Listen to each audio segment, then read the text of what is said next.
this is the Brunch, and our presentation is on price discrimination. For this example, we're going to be talking about mortgages. In a mortgage, the borrower promises to pay the full amount plus interest over the lifetime of the loan in return for living in the house. There are a couple of different mortgage loans to choose from.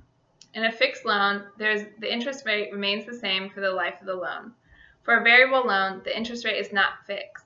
The rate can go up or down based on LIBOR. This rate is usually lower than the fixed rate in the beginning, but generally increases. When people go and apply for mortgages, a few factors come into play, both personal aspects of your income and your economic well-being, and then overall market rates as well.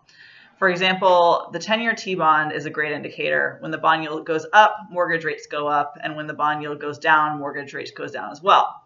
From a personal perspective, your credit score is a big factor, as well as your income, and then different brokers and different banks have other proprietary measures that they use. As Rosalie mentioned earlier, pricing is determined by multiple sources. Based on these factors, applicants are segmented into submarkets for rates on mortgages.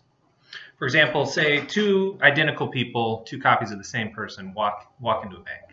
Person A has a credit score of 780, and person B has a credit score of 530. All else the same.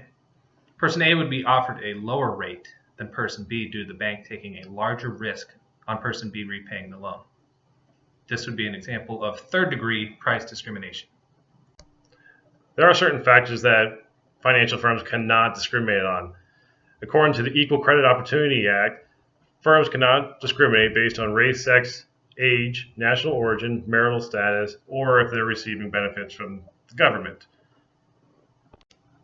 These strict ACOA regulations came about after the financial crisis of 2008.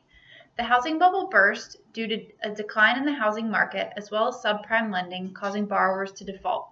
Some of the products that cause this are balloon mortgages, neg-ams, interest-only, and reverse mortgages. A balloon mortgage is when you pay a low monthly payment for the entirety of the loan, and then once the loan term is up, the entire balance becomes due in full. The problem with these is that many times the payment is either interest only or interest only and a little bit of the principal. So by the end of the loan term, you still have a lot of your principal due, and it's all due in full at the day after the loan term ends. The appeal for these is that the monthly payment is low, and most people intend to stay in the house for just a few years and then either refinance or move so they don't have to deal with it at the end of the term. A neg-am loan is a negative amortization loan where payment made by the borrower is actually less than the interest due. So by the end of the loan term, you owe more than you did when you closed on the loan. So it's principal plus interest plus the extra interest.